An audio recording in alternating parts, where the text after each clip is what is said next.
There is a point in every person's life where the world they are living in no longer feels like the world they wish to inhabit.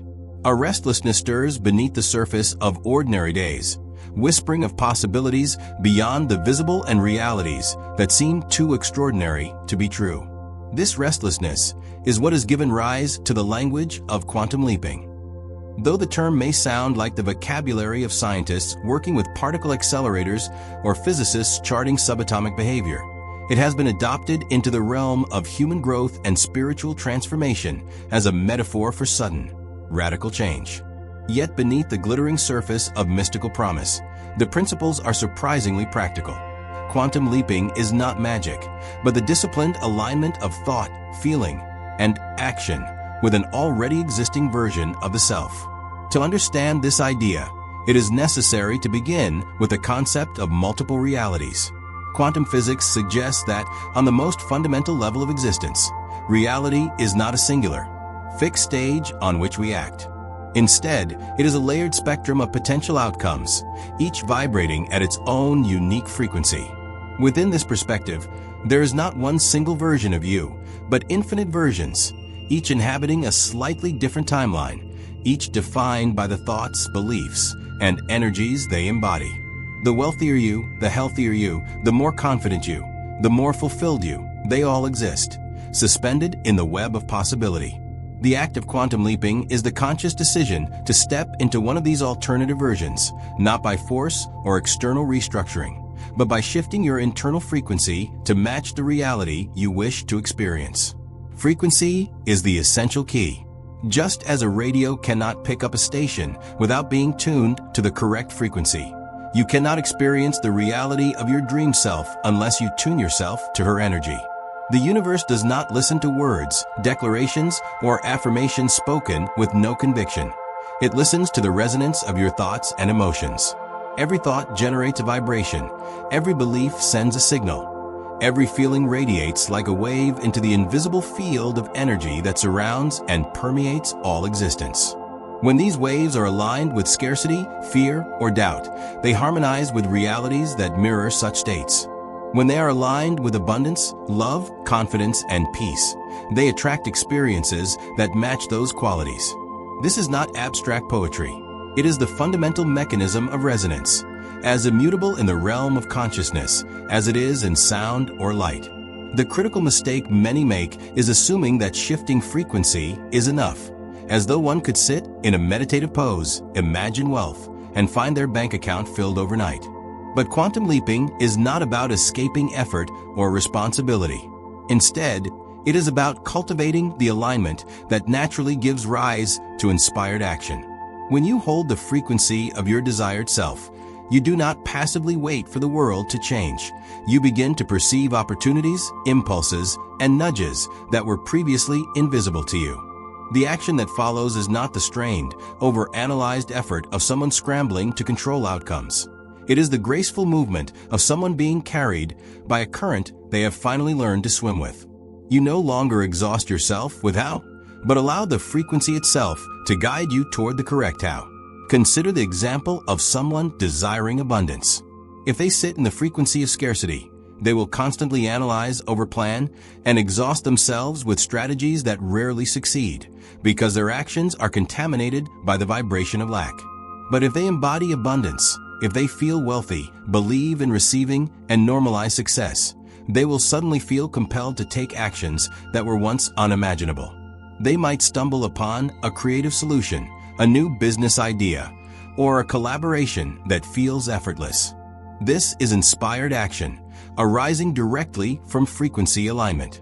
In this way, Tesla's observation rings true. The brain is a receiver. It does not invent brilliance, it tunes into it. And to tune in, it must be on the right wavelength. Yet even knowing this, many people struggle because their desires feel unnatural, foreign, or too extraordinary.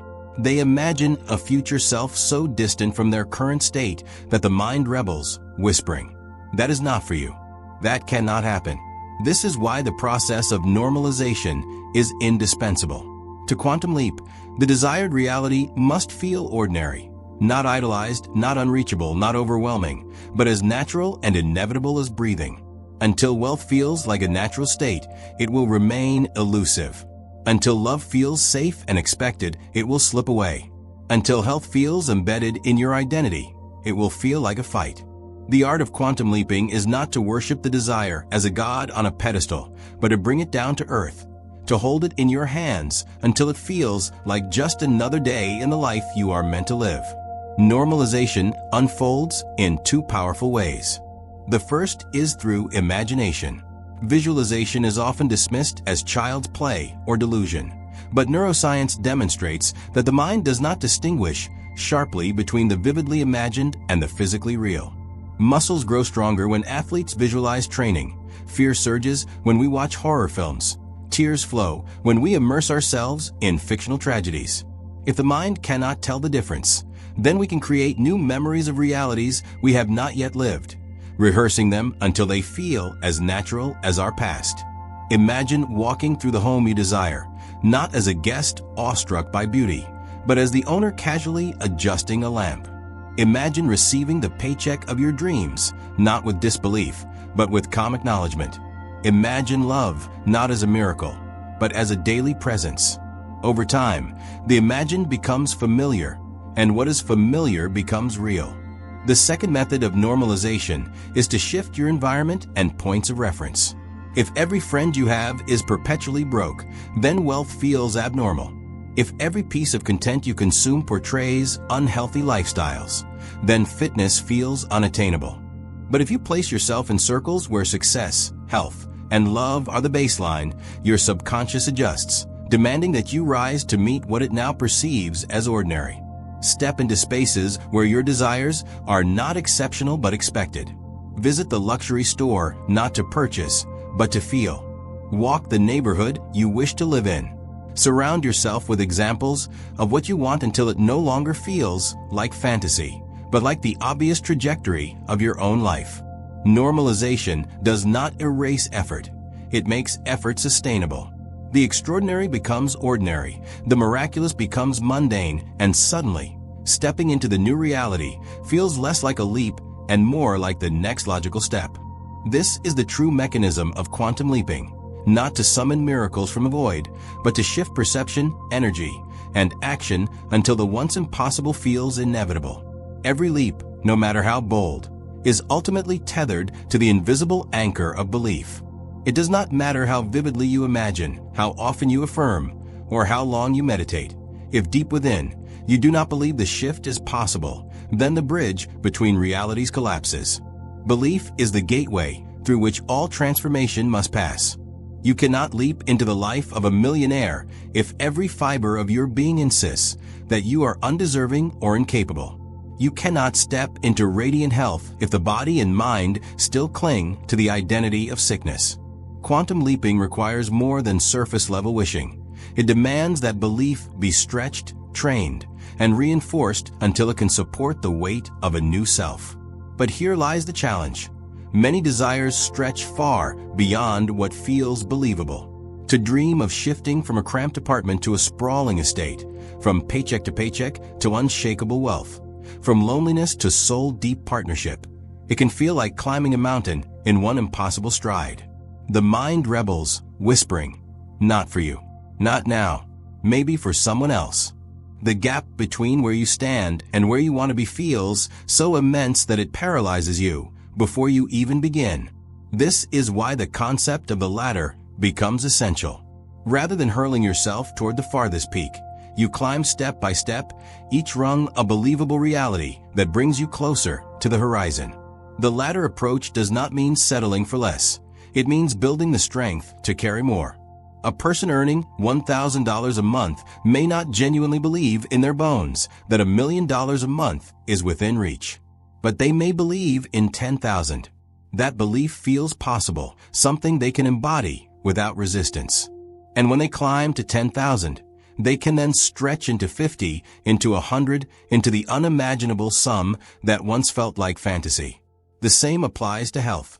A body racked with chronic fatigue may struggle to envision marathon running, but it can believe in healing incrementally, in feeling stronger each day, in walking without pain. That belief becomes the new foundation, the next rung on the ladder toward complete transformation. This latter is not a concession. It is the architecture of sustainable change. Every rung climbed is itself a leap, a shift into a new frequency, a rewriting of the story you tell yourself about who you are. And from each new vantage point, the next step appears less daunting. Reality is not conquered in one reckless bound. It is rewritten through the steady expansion of belief. The miracle is not in the speed of the leap, but in the inevitability of the ascent. Still, belief is not built through force. Too many attempt to muscle their way into new realities, clenching their fists and demanding change through sheer willpower. But the very act of straining reveals the underlying frequency of desperation. Force is an admission of doubt. It declares, I must try harder because I do not trust that it will come easily. In this way, effort becomes counterproductive, reinforcing the very lack you are attempting to escape. The path of quantum leaping is not paved with struggle, but with softness, not with resistance, but with release. Transformation is accelerated not by clenching tighter, but by loosening your grip and allowing alignment to guide you. There's a reason why desires we do not care deeply about often manifest effortlessly. The parking spot appears, the casual opportunity arises, the chance encounter unfolds without strain. It is not that the universe values these small things more, it is that our detachment allows us to embody ease. The desire feels light, playful, and unburdened by desperation. In that state, frequency aligns smoothly, unobstructed by doubt. The lesson is clear. Softness is a greater ally than force. Playfulness, imagination, even a touch of delusion create the conditions where belief can expand without resistance. It is not about convincing yourself with rigid logic, but about softening enough to let new possibilities in. This is why the practice of being delusional has become a mantra for many stepping into new realities. To outsiders, it may seem foolish to walk through life embodying a future not yet visible, to behave as though wealth, love, or health already belong to you. But the foolishness is precisely the point. Play bypasses the critical mind, slipping past the gatekeeper of doubt. Delusion allows you to hold the vibration lightly, like a game, until it becomes second nature. What begins as playful pretending becomes embodied truth, and the line between imagination and reality dissolves. Yet even with belief, normalization, and ease, every leap passes through a liminal space. The awkward in-between where the old reality has begun to dissolve, but the new one has not yet solidified. This phase can feel disorienting, like wading through a river where the current tugs unpredictably. Doubt rears its head. What if I was wrong?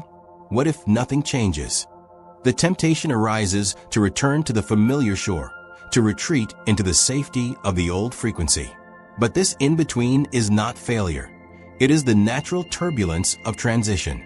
Just as a caterpillar must endure the chaos of the chrysalis before emerging as a butterfly, the self must pass through the uncertainty of becoming before it stabilizes in a new reality. The river between realities can be either a narrow stream or a raging torrent, depending on how you navigate it. Doubt, fear, and self-criticism create rapids, pulling you backward and prolonging the journey. Ignoring intuitive nudges or refusing inspired action weighs you down like stones in your pockets. But if you move with trust, honoring the impulses that arise, embodying ease, and holding firm to belief, the crossing becomes swifter, smoother, almost effortless. The in-between cannot be skipped, but it can be shortened. It is not an obstacle, but a passage, a necessary threshold where the old dissolves and the new begins to crystallize. This liminal phase is where many falter, mistaking the discomfort for evidence that the leap has failed. But in truth, discomfort is evidence of progress. The very fact that the old reality feels unstable means that its frequency is loosening its grip. The unease is not a sign of defeat, but of transformation, the trembling of a door as it prepares to swing open. To endure this phase is to prove to yourself that you are capable of holding the frequency even when external evidence has not yet caught up. It is a test of trust, a rehearsal for the new self that must exist in belief before it can exist in form. And when the new reality finally solidifies, it often feels anticlimactic. The wealth arrives, the relationship forms, the health improves, and instead of overwhelming ecstasy, there is a calm recognition. Of course, this is ordinary. This is mine. The celebration is not in fireworks, but in the quiet normalcy of having become what once seemed impossible. The miracle is not that it happened, but that it now feels unremarkable. That is the essence of normalization, when the extraordinary becomes so ordinary that it no longer surprises you. The leap does not end in shock, but in serenity. To leap is to shift frequency, to believe in possibility, to act from inspiration, to endure the in-between, and to normalize the new until it feels inevitable. It is not a single act, but a living process, an unfolding journey of becoming. Every thought, every feeling, every choice is a brushstroke on the canvas of reality. And as you refine the inner picture, the outer world rearranges to match. Reality is not something to conquer, but something to tune into, like a song that has been playing all along, waiting for you to adjust the dial. Attention is the sculptor of experience. Whatever you place in the spotlight of awareness grows sharper, more vivid, more real, while everything else recedes into shadow. This is not simply a poetic idea, but a profound truth of perception and energy. Quantum physics suggests that nothing is fully real until it is observed, and psychology affirms that our brains filter reality through the lens of focus. If your attention lingers on lack, lack multiplies. If your attention rests on abundance, abundance expands. In the realm of quantum leaping, where frequency determines experience, attention is both the steering wheel and the fuel. Where you gaze, you go. The trap most fall into is giving energy to what they do not want. The thought seems harmless. I don't want to be stressed. I don't want to be broke. I don't want to be alone. But the universe does not hear the word don't. It hears only the vibration beneath the words, the image held in the mind, the emotion wrapped around the thought. To focus on stress, even in resistance, is to vibrate with stress. To focus on poverty, even in aversion, is to resonate with poverty. Every rejection keeps you tethered to the very reality you are trying to escape. The elephant appears the moment you are told not to imagine it. Energy flows where attention goes, whether that attention is born of desire or resistance.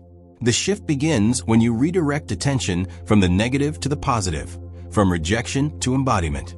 I don't want to be stressed becomes I am calm and at peace. I don't want to be broke becomes I am abundant, open to receiving, and money flows to me with ease. I don't want to be single becomes I am open to love, partnership, and deep connection. These are not hollow affirmations when spoken with conviction.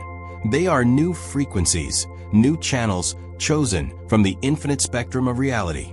The words themselves are not magic. It is the focus they command and the feelings they generate that create alignment. By turning toward what you want, you loosen the chains binding you to what you do not. Observation extends beyond internal thought into external exposure. What you choose to witness, consume, and surround yourself with defines what feels normal. If every voice in your environment speaks of struggle, you will unconsciously tether yourself to struggle. If every image you absorb depicts failure, chaos, or pain, your mind encodes those as the boundaries of possibility. But when you immerse yourself in environments where abundance is ordinary, love is natural, and health is expected, your subconscious recalibrates. It stops seeing your desire as extraordinary and begins treating it as inevitable. Exposure is a subtle form of normalization. Walk through the luxury store, not to worship, but to familiarize. Let your senses memorize the textures, the weight, the feel. Stroll the neighborhood you dream of living in, not as a tourist, but as a resident in training. If love is your desire, seek the company of those who embody healthy, supportive relationships, so their ease becomes your reference point. If health is your goal, join spaces where fitness and vitality are not rare feats, but daily standards.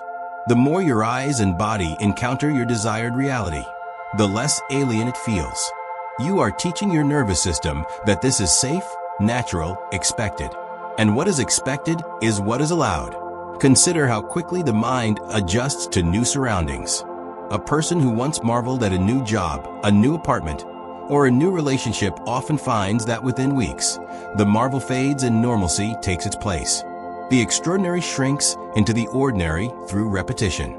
Quantum leaping demands that we harness this psychological truth intentionally, not waiting for reality to shift on its own, but training ourselves to normalize the desired outcome before it arrives. In doing so, we create an inner readiness, a frequency that calls forth alignment from the outer world. Visualization and exposure intertwine here. When imagination paints the scene and external experience reinforces it, the subconscious can no longer distinguish between fantasy and reality. To the deeper layers of the mind, both are real, both are memories, both define what is possible. The body reacts accordingly, feelings align, and frequency stabilizes. The extraordinary ceases to be a distant dream and becomes an embodied inevitability. Yet attention has another dimension. It is not merely what you focus on, but how you focus. A gaze full of strain carries the vibration of lack. A gaze full of play carries the vibration of ease. This is why lightness, even humor, accelerates manifestation. When you can smile at your desire, when you can play with it as though it were already true, you bypass resistance. Seriousness often tightens the grip of disbelief, while playfulness loosens it. The child who pretends to be a superhero does not doubt their cape has power. They simply live the role. Adults can learn much from this form of imaginative immersion, where belief is effortless and reality is pliable. The act of selective attention, then, becomes a sacred discipline. Guarding the mind from the constant barrage of fear, scarcity, and negativity is as essential as tending to the body with food and rest. Every piece of news consumed, every conversation engaged in, every social feed scrolled becomes an input of frequency. To leap into a higher reality, you must curate these inputs as carefully as a gardener tends a delicate plant. Not every seed deserves to be planted in the soil of your mind. Choose exposure that nourishes the reality you wish to grow. Speak words that reflect the self you are becoming. Observe what uplifts, not what diminishes. In time, the outer environment will reshape itself to reflect the inner choice. The science of attention is also the science of identity. What you repeatedly focus on becomes who you are. A person who constantly thinks, "I am unlucky," builds an identity of misfortune, and life mirrors it back. A person who holds, "I am abundant," crafts an identity of prosperity, and opportunities bend toward them. The leap is not about convincing the world, but about convincing yourself. Once you embody the new identity, the world has no choice but to respond. Perception is creation. Attention is alchemy. And this alchemy extends even into the smallest habits of daily life. The way you dress, the way you carry yourself, the way you respond to setbacks, each is a declaration of identity, a signal of frequency. When you rise and choose clothes that reflect your desired self, when you speak words that belong to the reality you want, when you treat obstacles not as proof of failure, but as temporary ripples in a larger current, you anchor the leap in every moment. Transformation is not one grand event, but the cumulative weight of countless small choices, each aligned with the frequency of the self you are stepping into. Quantum leaping, then, is less about extraordinary rituals and more about extraordinary consistency. It is the discipline of thought, the curation of attention, the normalization of desire, and the willingness to act from alignment. It is the courage to stop feeding the frequencies of what you fear and to start nourishing the frequencies of what you love. It is the art of becoming a mirror to the reality you want, until reality has no choice but to mirror you back. The paradox is that the leap does not feel like a leap once it is complete. It feels like a gentle slide into something that was always waiting. The future self was not a stranger, but a hidden dimension of your being, patiently waiting for you to tune the dial. You are not conjuring something new from the void, but uncovering what has always been available. The radio station did not suddenly appear when you tuned in. It was broadcasting all along. You simply chose to listen. There comes a moment when all the practices, visualization, normalization, attention, belief, converge into something quieter and more subtle, the art of letting go. For all the talk of alignment and energy, the truth is that reality bends most easily when you release the clenched fist of desperation. To leap into a new self is not to wrestle the universe into submission, but to relax into its rhythm, to soften enough that the new frequency can weave itself through you. Detachment is not apathy, it is trust. It is the calm knowing that what you seek is already present in potential, waiting for your alignment to call it forth. This detachment explains why small desires arrive with such ease. The person who idly imagines a free coffee often receives one within days, while the same person may struggle for years to manifest deep love or financial freedom. It is not that coffee is more available than love or money. It is that the coffee carries no desperate grip. It is light, playful, free of pressure. The frequency of ease allows it to slip effortlessly into reality. The larger desires demand the same lightness, though the stakes feel higher. To cultivate detachment in the presence of longing is the highest form of mastery. It is to feel the ache of desire, yet hold it with gentle hands, allowing it to ripen in its own time. The essence of detachment is play. When manifestation becomes a game, the mind loosens its grip, and the body relaxes into ease. Pretend as though your desired life is already here. Laugh at the absurdity of acting like a millionaire while still paying off debts, of behaving like a lover while dining alone, of moving like an athlete while catching your breath on the stairs. To outsiders it may look foolish, but to the universe it is frequency. The play does not mock reality, it rewrites it. Every playful act of embodiment is a rehearsal, and the body cannot tell the difference between rehearsal and performance. This playful detachment carries you through the liminal space, the awkward, uncomfortable in-between where the old reality dissolves, but the new one has not yet crystallized. This is the river you must cross, the current that tests your conviction. It is here that doubt screams the loudest, insisting that nothing is changing, that you are wasting your time, that you should return to the safety of the shore. Yet it is also here that the deepest transformation unfolds.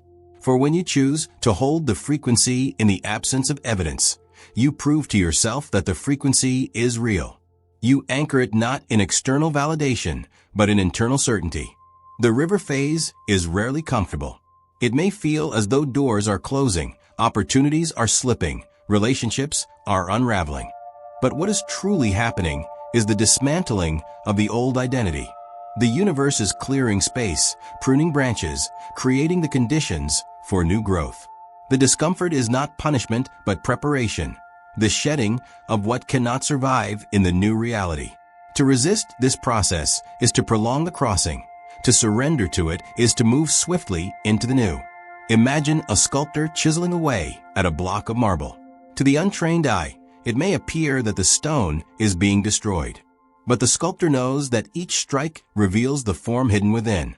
The awkward in-between is the chiseling phase of transformation. Pieces of the old self fall away, not to diminish, but to reveal. The more you trust this process, the more quickly the form of the new reality emerges. And when you arrive, when the leap completes, the sensation is rarely fireworks. More often, it is stillness. The once distant dream feels natural, almost anticlimactic in its familiarity. The bank account fills, and you nod as though it were always meant to be. The love arrives, and you settle into it with quiet ease. The health improves, and you walk in your body as though it had always been this way. The miracle is not in the suddenness, but in the ordinariness. What once seemed impossible now feels inevitable, so natural that you wonder how you ever believed it could not be. This ordinariness is the hallmark of true quantum leaping. It is not about creating spectacle, but about rewriting normal. When wealth feels normal, wealth sustains. When love feels normal, love endures. When health feels normal, health thrives. The extraordinary cannot last if it remains extraordinary. Only when it becomes ordinary does it remain. The leap is complete when the dream ceases to feel like a dream at all. At its core, quantum leaping is not magic. It is the deliberate alignment of thought, belief, emotion, and action with an already existing reality. It is the recognition that the universe is not a barren field you must till from scratch, but a vast garden filled with infinite blossoms, each awaiting your attention. What you water grows. What you observe becomes real. What you embody becomes who you are. The leap is not into something foreign, but into something hidden within you all along. To live this way is to become both scientist and artist of your own existence. The scientist in you experiments with frequency, observing how thoughts, emotions, and actions create ripples in reality. The artist in you paints boldly, imagining colors not yet visible, shaping beauty from the invisible canvas of possibility. Together they create a life that is both grounded in discipline and alive with wonder. The practical steps are simple, though not always easy. Clarify what you want, not as an abstract wish, but as a felt experience. Visualize it until it feels normal. Surround yourself with examples of it until your subconscious accepts it as ordinary. Shift your attention from what you reject to what you desire. Climb the ladder of belief, taking leaps that feel possible and building momentum for greater leaps. Hold detachment lightly, playing with your desire rather than strangling it. Trust the in-between, allowing discomfort to shape you without retreating. And when the new reality arrives, normalize it so that it remains. Beyond these steps lies something even deeper, the willingness to allow yourself to rise. Many never leap because they believe they are unworthy of the higher frequency. They cling to stories of limitation, of failure, of inadequacy. But worthiness is not earned, it is chosen. The infinite realities available to you are indifferent to your past, your mistakes, your doubts. They respond only to your alignment. The moment you decide you are worthy, you are. The moment you choose to tune in, the frequency is yours. Every quantum leap begins with this choice: to believe in more, to embody more, to allow more. The leap is not into the unknown, but into the fullness of yourself. It is not about escaping who you are, but uncovering the infinite dimensions of who you can be. And when you leap, when you align, when you soften into the frequency of your desired self, you discover that reality is not a fixed prison, but a pliable mirror, reflecting back the energy you project. To leap is to live as though the future were already here, to embody the self that has already arrived, to walk with the certainty that reality bends to those who believe. It is not reserved for mystics or dreamers, but available to anyone willing to tune the dial. You are not waiting for the leap is waiting for you.